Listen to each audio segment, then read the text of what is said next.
Yo, what's good with you people? It's Rob again here at Dance Center Accuracy. Just want to have a quick story time with you. Quick little story time. Some do's and don'ts. I would say a couple do's and don'ts that are on my personal list when it comes to going to a gun show. Um, I had the unfortunate experience of not following my own rules here recently. So check it out. Number one, I personally would not suggest going to a gun show just to window shop. If you're going to one, I would definitely have an idea in mind of one, two, three things in particular that you are looking for so you can go in there with a purpose. Um, the window shopping thing typically doesn't end too well a lot of times for a lot of people. I've seen it with my own eyes. Um, because number two on the list, you have a lot of vendors that go to these gun shows, and a lot of them can be from different states other than where you're actually at. And these people are trying to make a dollar. They're trying to make a buck just like everybody else, and they will try to talk you out of your left shoe to do what they need to do. Um, they are worse than a used car salesman a lot of times. Uh, they will tell you, hey, you got a credit card, right? And you're like, yeah, I got a credit card. Well, go ahead and get this right now. You know what I'm saying? Don't worry about the payments later on. And whatever this over here right now that they're trying to get you to buy, it might not be in your budget for that day. That might be something that you're not even looking for, but they're trying to make that sale. Um, be wary on that. Number three. This right here.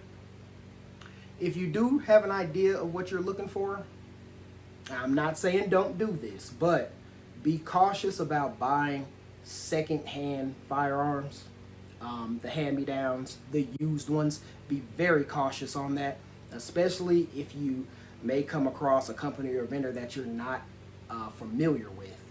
Um, because you don't know what you're buying a lot of times, because a lot of them will there's no returns. You buy it and it's a done deal. It's yours. It's in your name, and at that point in time, they wipe their hands clean and go on and do what they got to do.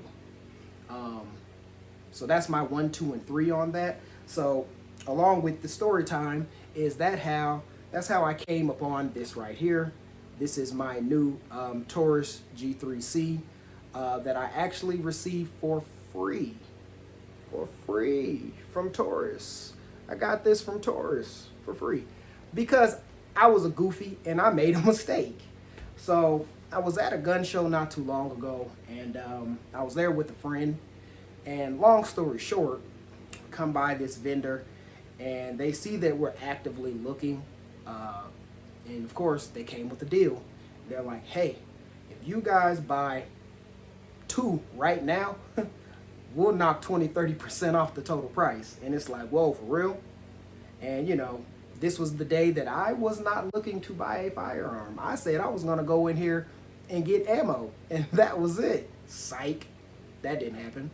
So I'm like, okay, if they knock 20-30% off our final price, why not? My friend was looking for something, and she found what she was looking for. But me, I was like, well, let me go ahead and just get something. Something, a brand, a caliber that I did not have for cheap. I came across a used 40 caliber. Cool. So we go ahead and make the purchase. They go ahead and give us the discount. Everything is cool, right? It's great. So then we go and do our background check. So we're sitting in this room. It's a lot of people in this room. And we're looking, like, So I said, man, let me get my phone and let me go ahead and do some research on this firearm now that I've bought. Don't know anything about it. Man, it happened to be a Taurus. And come to find out, it was one that got discontinued. They no longer made this gun anymore. Unfortunately, it was linked to a lot of casualties and injuries. It had a safety mechanism malfunction to where if you drop the firearm, whatever mistakenly, it could actually discharge all by itself. And I guess several people had run into that. It got reported, this, that, and the third. It was a class action lawsuit against that particular firearm. I did not know this because, again, I made a mistake and didn't do my research. So I'm like, shoot, what am I going to do now? So I get to doing my research and I call and I'm like, hey guys, what can I do? And they're like, unfortunately, we don't make parts for this anymore. We don't do any repairs. We do no work or anything on that gun anymore. So I'm like, okay, well, what can I do?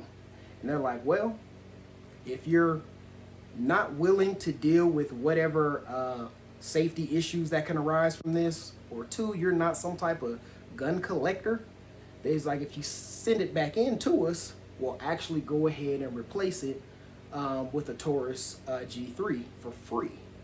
So I said, what? So I said, let me go ahead and hop on that. So probably took about a month to get the old one sent back. Had to wait for them to receive it, and then, you know, they go through all their processing, this and that, and then they send it back out. They shoot you an email, and they're like, hey, there's a tracking number, so you know when it gets there, run on over to the place that I actually bought the defective one from so I could go pick it up. It was a whole ordeal, and I don't know, I just sit back and it's like, I have my rules and I have these set and this, that, and I went against everything that's already in my rule book. But I mean, this video is really just to, you know, the 3 points there, just be aware, and especially when coming to buying the secondhand guns, your used ones, be very leery on what you're buying, because then you can run into a whole debacle like I did. And yeah, it just wasn't fun. That was a very bad time. So yeah, that's that. But again, guys, this is Rob here at Dead Center Accuracy. Always remember to shoot straight, aim high in life, and always remember, keep the strength to keep it moving forward. Your boy is out.